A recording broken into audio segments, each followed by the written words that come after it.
I'm on to something there that Goldie would finish his career as a St. Louis Cardinal.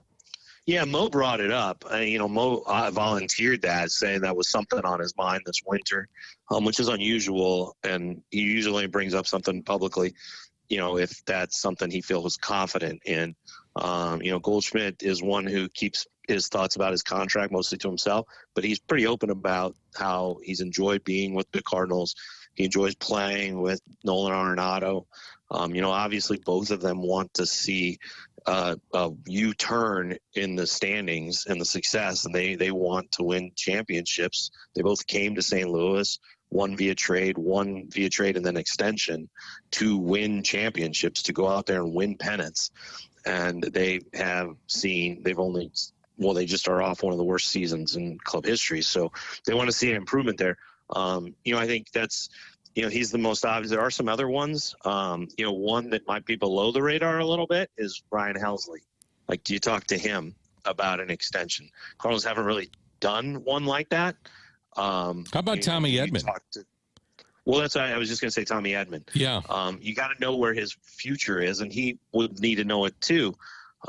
Is an interesting case in the fact that arbitration could really like him because of his wins above replacement and all he does defensively. And so arbitration could be a real boost for him. If he's not a surefire everyday starter for the length of that extension, is that something the Cardinals want to do? I think this spring is going to add another wrinkle to any of those discussions. And I think we're already seeing decisions made on it, Dan, is the unknown of the rights, of the broadcast rights. It is a real presence in the Cardinals' decision making. You can see that with the 1-year deals and the direction they went with Gibson and Lynn. Both of them have options for the following year, so the Cardinals have some flexibility.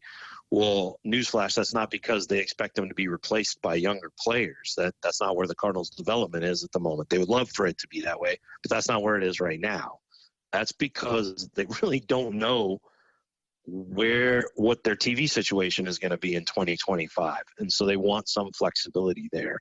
So I think that might influence and shape some of the extension talks that otherwise you would see a little. Probably this would be a really interesting spring for multiple extension talks. I don't know if we'll see that unless they have more clarity on the TV situation. I'm going to ask you about a possible extension for maybe a manager and the new coaching staff, and also some of the other things that are happening with the St. Louis Cardinals, and then dive into the Baseball Writers Dinner, which really is just around the corner. Derek Gould is our guest, and he is the outstanding beat writer for the St. Louis Post-Dispatch. This is 101 ESPN.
Dan McLaughlin filling in this Friday morning as Tim McKernan has a much-deserved day off, and kind enough to join us is Derek Gould from the St. Louis Post-Dispatch as we're talking Cardinals baseball. Going to talk a little Mizzou football and basketball later in the show with Chris Trevino, who does the sidelines on football and then the color analyst on basketball for the Missouri Tigers.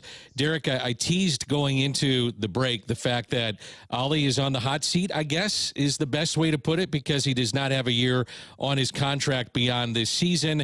You're coming off a horrific year a season ago.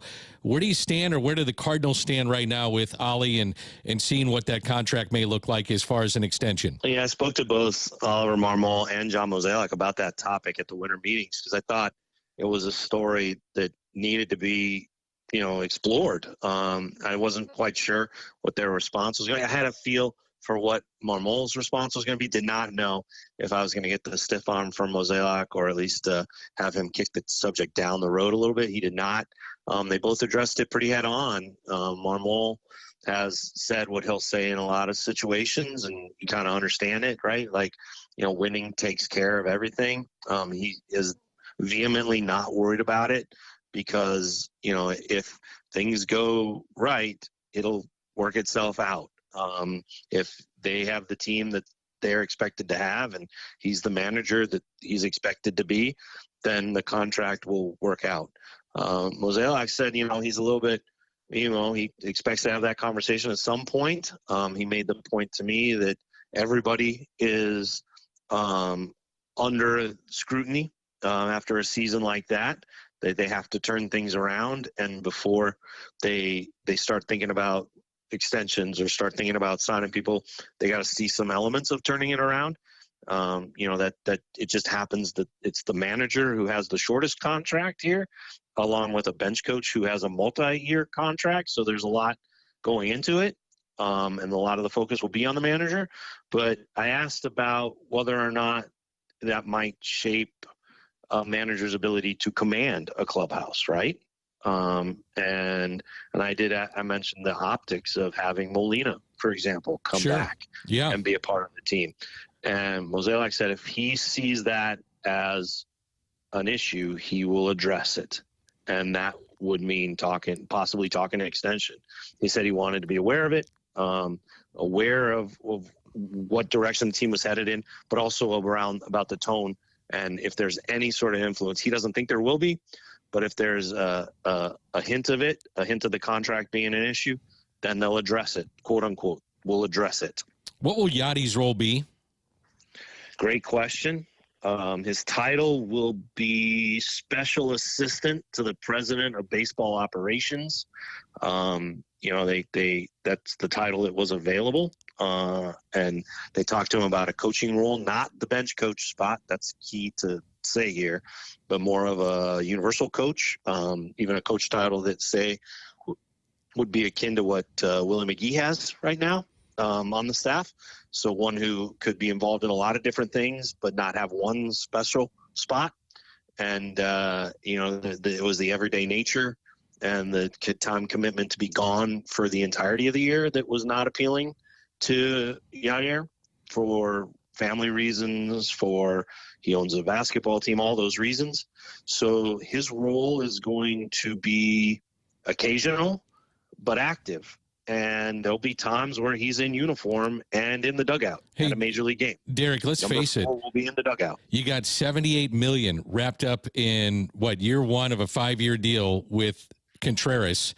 You've got to you got to get the best out of him. So if you're going to try to get the best out of him, might as well go to the guy that's been perceived, and in my opinion is the best defensively that has played in the last 2 decades. So it makes a lot of sense to me to bring him in the fold and say, work with this guy and get him to a level that is better than what we saw a year ago behind the plate. Yeah, it takes both of them wanting to do that. So we'll see how that goes. Good point. That's a good point. It takes both of them. And also, just to be blunt, it also takes the Cardinals having a little grace. One of the things that we asked a lot about last year was like, you sign Wilson Contreras to be Wilson Contreras, not to be Yadier Molina. At some point in time, the Cardinals have to shift and go, how do you get the best from Wilson Contreras? Or how do you adjust to be like, all right, well, we're going to work around Wilson Contreras. And I think some of that's starting to happen. Some of the conversation early on was like, okay, well, this is how we game plan with the Cardinals. And it's like, cool. Well, you signed Wilson Contreras, so maybe change how you game plan, or adjust to fit him. I think that's like they didn't put $78 million into wondering, well, can you be Yachty? They put $78 million into like, you're a good player. We want you to be that good player. Now let's amplify that good player. And it seemed unfair to go like, well, why aren't you doing this like we've always done it? I've been really curious about Albert Pujols and coming back to the organization, but he's got the 10-year personal services deal. Yeah. Can the Cardinals buy that out? Can he get back in uniform with the Cardinals? Is he allowed to do that? I get asked about it all the time. I think he's got the itch from people I talk to maybe get into coaching. And if that's going to happen, it would be with the Cardinals. But, I don't know how that all works out. And if it can happen because of the 10 years personal services contract that he has with the Angels. Do you have any insight on that? I talked to him during the World Series, and he brought up the fact that, there's interest in managing. Right now, he's kind of absorbing a whole lot of different phases of the game, working on the broadcast side, working on the commissioner's side, working on communications with players. He has some interest through what he's doing with the Angels on the minor league side, and working with them at their Dominican Academy really appeals to him. He mentioned to me that it gives him an opportunity to, even if he wants to talk with a front office and get that perspective of the game. All the things he told me, when he was playing, consumed by hitting and improving and playing and all that stuff, that was he was obviously, as laser focused on the performance aspect of the game, the personal performance aspect of the game, and how that fit within a team. So this is now an opportunity for him to look at all the other places in the ecosystem of baseball. And broadcast is where he's having the most time spent now, but it's not the only thing he's doing. All that said is, he's got 9 years remaining. It's $1 million a year. It's the $10 million that was added on. It's the last of its type. The personal services contracts like that are no longer allowed, and his was the last one.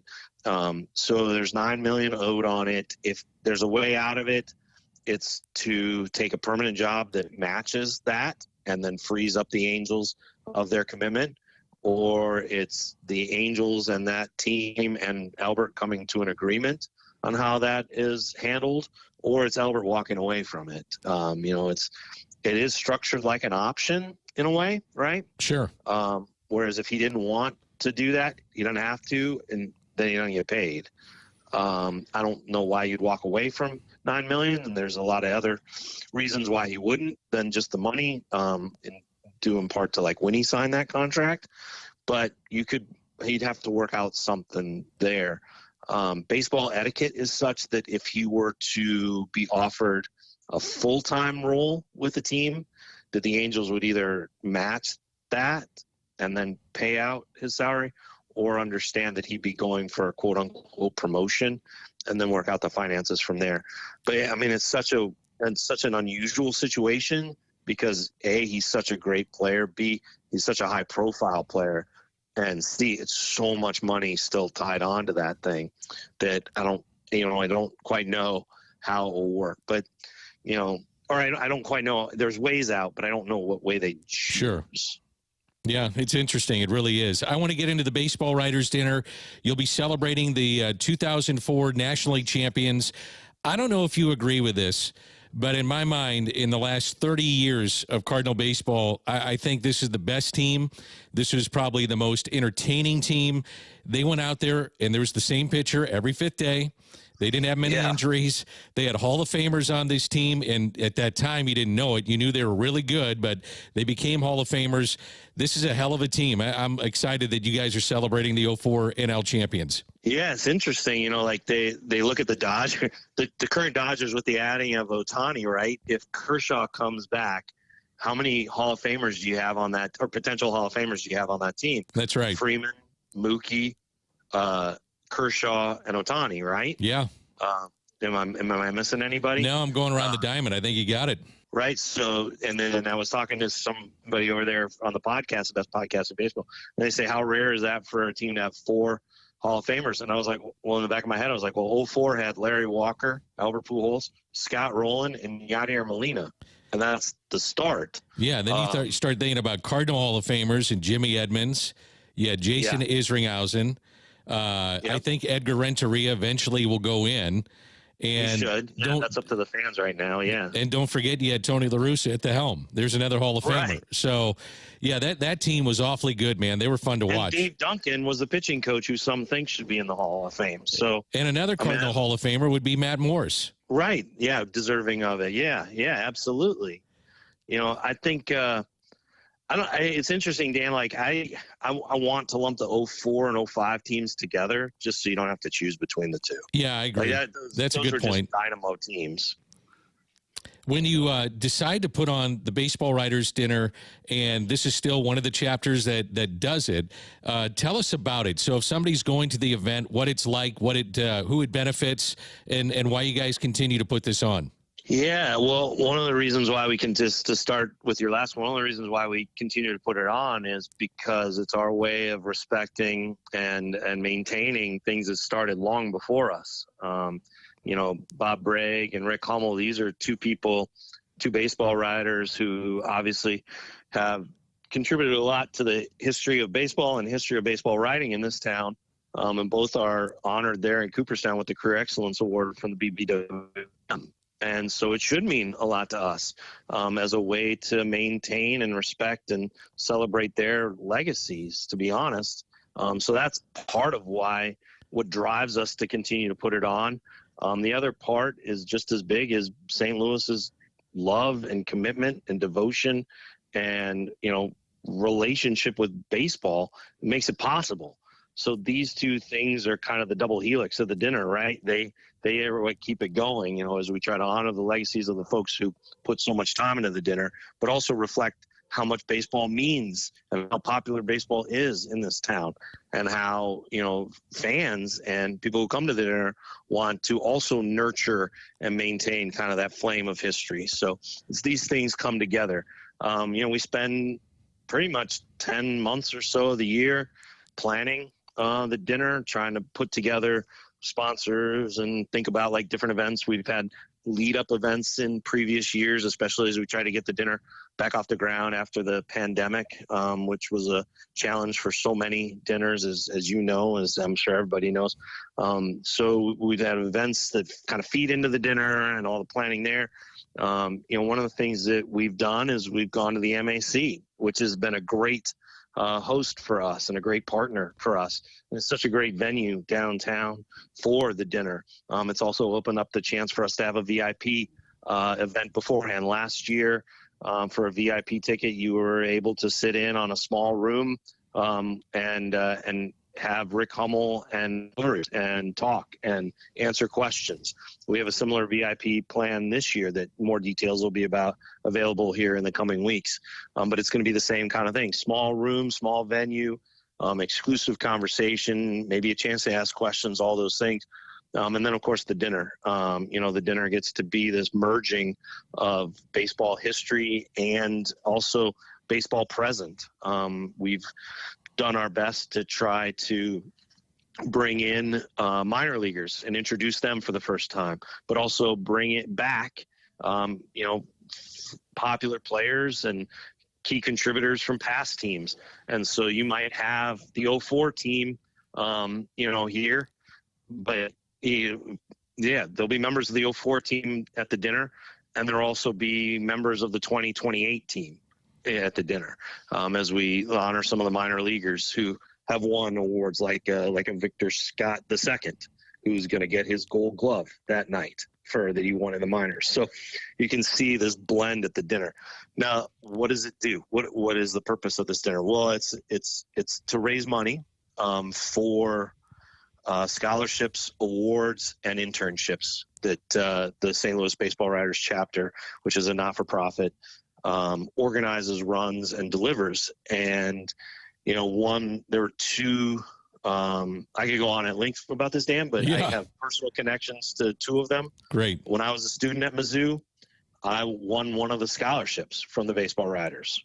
Here was this kid from Colorado trying to make a way, trying to find out if it was ever possible to cover baseball. And at a time when that wasn't real clear to me how I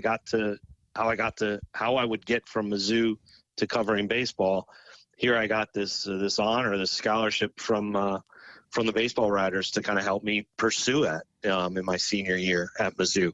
And then, of course, we have the Rick Hummel internship, which is something that is very close to me as we started it back in 2008 as a way to honor and celebrate his selection for the Career Excellence Award, where he joined other St. Louis riders there in Cooperstown. We wanted to do something different than just a scholarship. We wanted to see if we could start fostering and identifying, I guess in the other way around, identifying and fostering sort of the next generation of baseball riders. And Rick wanted that to be something that was housed at Mizzou and available to Mizzou students like he was. And it's something that we have continued. And one of the Hummel interns that we have through the years is like now my boss, right? Ben Fredrickson is my boss. Oh, right? of course he is. He's everybody's.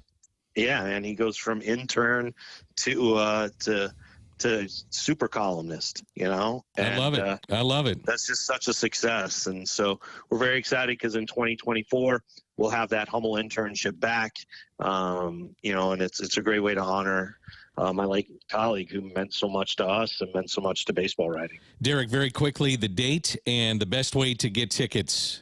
January 14th.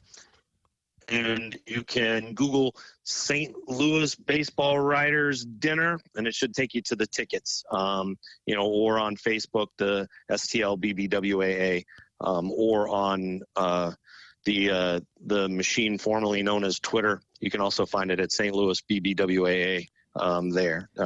Search or type that in, and there'll be links to tickets and updates on some of the people who will be honored and all of it. All Awesome. of it's available there. Awesome. Hey, Derek, can't thank you enough for your time. You've been gracious with it. Good luck with the dinner, and I'm sure we'll catch up very soon. Looking forward to it, Dan. Thank you so much for having me on and for allowing me to talk at length about the dinner. Hope you have a happy holidays, and happy holidays to all your listeners. Thank you, buddy. Merry Christmas to you. We'll talk Mizzou football and basketball. Chris Trevino is coming up.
This is Rocky with your Sports Center update, driven by Johnny Londoff Chevrolet and Johnny Londoff Autoplex. Last night, the Blues get a 4-2 win over the Senators in interim head coach Drew Bannister's first game at the helm. They will be back in action on Saturday, facing off against the Stars. It'll be a 7 p.m. puck drop for the Blues, meaning you can catch the pregame show right here on 101 ESPN starting at 6. That is your Sports Center update, driven by Johnny Londoff. Find your roads and shop 24/7 at londoff.com and londoffautoplex.com.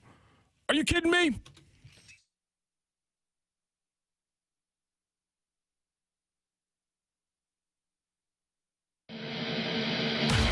101 ESPN on a Friday morning, getting a chance to fill in for Tim McKernan and getting the chance to visit with one of my favorites. He works on the radio side of both the football broadcast and the basketball broadcast at the University of Missouri, and that's Chris Trevino. Chris, great to be with you, and thanks for hopping on. I appreciate it. Thank you, Dan. My pleasure. Were you excited? What was your reaction to hearing Mizzou to the Cotton Bowl? What was your initial reaction? Well, it was exciting, I thought. What a great matchup, playing obviously a big-time opponent in Ohio State. So I think that team will get a lot of attention, obviously, around the country. And for Missouri, a just reward really for an impressive season. 10 wins, and the SEC is nothing to sneeze at. And, of course, there are only 2 losses at Georgia in a close game and home to LSU in a close game. So really well done by the Tigers. They've got a great chance to cap it off in a big way with another worthy opponent, the Buckeyes, who they haven't seen in years, of course. Do you think it's fair to say that for Missouri, they are all in with the Cotton Bowl, and with Ohio State, maybe it's a letdown because of the loss to Michigan? Their QB is now in the transfer portal. You don't know about Marvin Harrison Jr., whether or not he's going to play. Is that a fair assessment of how to look at this, at least initially? Well, I think probably so. That's how many of us are at least thinking now. And, of course, there's still a ways before that game will actually be played. But, consider this. When the pairing came out right away, Ohio State was favored by 6.5. And last time I checked, Missouri is now favored by 2.5. Wow. So that's a huge swing of 9 points, but somewhat understandable when you mentioned, as you did, that Kyle McCord, the quarterback for the Buckeyes, is in the transfer portal. They've got several other players that seem to be weighing their options, whether they're going to play or not. Now, we'll have to kind of monitor that as time goes on. It seemed like many were not going to play. Now a few have said they're going to play and try to cap off their careers. But certainly I think different trajectories for the teams and, different attitudes and maybe availabilities, of course, of players. You've got Ohio State, as you mentioned, lost to Michigan, 3rd year in a row, by the way, that Ohio State has not won the Big Ten or even played in the championship game because of its 3 straight losses to Michigan. And, of course, for Missouri, this is a real big deal, obviously, to get to a New Year's Six Bowl and have such a good season. Not quite the consistency at the top of the polls that the Tigers had as the Buckeyes have had for many years, obviously. How about the transfer portal for Missouri? What are you hearing going in? What are you hearing going out? Well, they've got 2 good ones so far coming in. Toriano Pride, the quarterback originally from East St. Louis, had been at Clemson, has a lot of experience there. So he's coming in, and, of course, that'll likely fill a void because, both Chris Abrams-Drain and Ennis Rakestraw could leave for the NFL draft, the 2 starting corners who have really been good. And then, of course, the running back, Marcus Carroll out of Georgia State, has just announced he's going to transfer to Missouri. And, of course, that also fills a void with Cody Schrader, who's had such a great season to St. Louis and done with his eligibility. So that's a really good start, especially that cornerback position defensively, and then to help with the depth at the running back spot with a proven guy who's done very well. So, there are 2 that we know of and probably more on the way. Cody Schrader, what are you hearing about pro prospects with him, if any, in terms of running back, special teams? I don't care what it is, but him being on the field as a pro. What do you hear about that? Well, I think he's got a chance. I mean, gosh, who would bet against him after what we've seen? It's just unbelievable. First team All-American, SEC leading rusher, top 10 in the Heisman Trophy balloting. I mean, it's just incredible story. What he's been able to do here. So, yeah, I think all that's in play. Potentially an NFL chance. Certainly could be drafted, don't exactly know when. It's still early in that whole process. But obviously as a running back, a special teams contributor, all of the above. I mean, he's just that type of kid. And just what a great example. I mean, to come to Missouri after being up at Truman State and Kirksville, really not having any significant interest from D1 schools, and lo and behold, here he is. Just an incredible story, and just kept getting better and better as the season went on. It was just amazing to watch him down the stretch just gain, it seemed, confidence, momentum, and productivity. Chris Trevino is our guest. You'll hear him all the time on the Missouri basketball broadcast. Sidelines for Missouri football, does a tremendous job. I'm going to put you on the spot here now, Chris. Did you have any idea, and let's be honest here, did you have any idea that you were going to see this coming from this young man and Cody Schrader? Did anybody have any idea? Oh, no. I mean, there's no way, and I'm not ashamed to admit that. I just tip my cap or tip my microphone, I guess, to Cody. No, what a pleasant surprise. Had no idea. You know, I knew, obviously, watching him here even before this season, he was a hard worker, seemed to get the most out of his ability, but he hadn't quite gotten the most out of his ability. There was more still in there. And no, I thought, you know, he would play and be a contributor, valuable team guy. I knew they thought highly of him when he was named team captain. But, you know, there's a guy, Nathaniel Pete, who had started out at Stanford, a Columbia kid from Rockbridge High School who came back. And, you know, a lot of us thought he would really have the leg up, so to speak. But Cody just kept grinding away, and it was not to be denied. And you know, it really got to where obviously they weren't even really sharing reps by the end of the season. Cody was the man and just a workhorse, just seemed to get stronger as each game went on, stronger as the season went on. So complete surprise, and obviously a huge reason for Missouri's success. And, you know, there you have a 1,000-yard rusher, a 1,000-yard receiver in Luther Burden, and then, of course, the quarterback, Brady Cook. I mean, you got those three kids, all from St. Louis, by the way. They have really been, you know, the trifecta for Missouri this season, and three big reasons for the success. Pretty amazing, the story of Brady Cook to go from what some people thought being booed at Faurot Field to now being someone that you say, if he's not on the field, we're in trouble. It's amazing how the season progressed for him. Absolutely. And, you know, all he did, too, was just work, and ignore the naysayers. And trust me, there were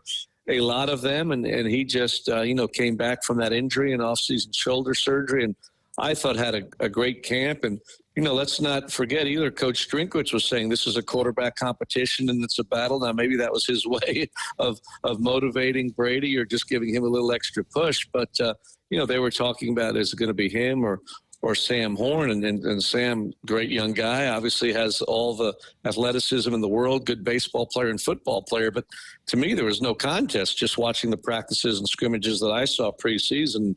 Granted, I wasn't out there all the time. I'm not pretending to be there as much as the coaching staff, but I thought Brady had a great camp. And, I mean, just never missed a beat and was so good throughout the season. Just a great story. You know, St. Louis kid, came to Mizzou games as a kid with his dad, and just loves the Tigers. And, you know, Dan, in this day and age, so many guys would have given up or entered the transfer portal, looked for playing time elsewhere, but he really knew what he wanted, and he got there. What are you hearing about recruiting in general, not just about transfer portal? And I'm going to ask you about basketball in a moment, which has been exceptional. But football, what are you hearing about what's happening with the Tigers going into this offseason? Well, I think they're feeling pretty good, you know, and Coach Drinkwitz really has recruited well, it seems, the last few years, if you believe the recruiting ratings. Now we're starting to see some of the fruits of those labors on the field. We were wondering, I think it's fair to say, heading into this past season, number 4, when he didn't have a winning season yet, but man, he broke through that with 10 wins this season. And, you know, you look at the schedule just released, I think, for next season, I think it's extremely favorable, again, with Missouri's first 4 games at Faurot Field, 3 non-conference games they should certainly handle, and then Vanderbilt to start the SEC. I mean, it's a lot like this year when they started 5-0, and don't kid yourself if you don't think that has a big part, scheduling and timing, of how the season goes. And Missouri got great confidence from that this year, and I'd expect another big season next year. But I think recruiting's good. They've got the top kid in the state, the defensive end, Williams Winery from over at Lee's Summit North on the Kansas City side of the state. A lot of talent in St. Louis. I know they're hoping to cultivate and bring in here. It's a busy recruiting time, as you know, these next few days. So, you know, I think it's all good. There's a lot of momentum really at Missouri, football and basketball. Hey, Chris, you do such a great job on the Missouri broadcast. A huge fan, as you know, for many, many years, and a great friend. Thanks for doing this, and we'll catch up down the road. Well, you've been very kind. Thank you, Dan. Merry Christmas to you and your listeners. 101 ESPN has your chance to score a pair of tickets. We'll talk about that when we come back. Also, a couple of signings in baseball to update you as well.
Dan McLaughlin filling in for Tim McKernan. 101 ESPN has your chance to score a pair of tickets to Def Leppard and Journey with Cheap Trick on July 6th at Busch Stadium.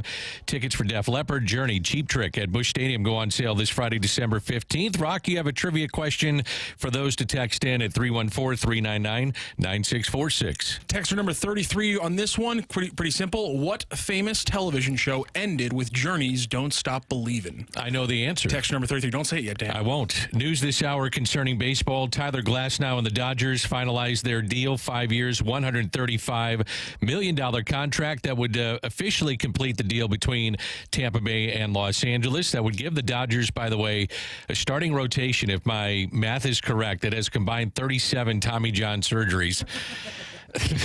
In 2024, the rotation looks like Walker Buehler, Tyler Glasnow, Bobby Miller, Ryan Yarbrough, Emmett Sheehan. Now, advance it, 2025, Ohtani, Glasnow, Buehler, assuming he's signed, Gonsolin, and Bobby Miller. That's pretty darn good. Finally, Ken Rosenthal reports Michael Wacha, the former Cardinal, to the Royals, 2 years, $32 million, opt-out after the first year.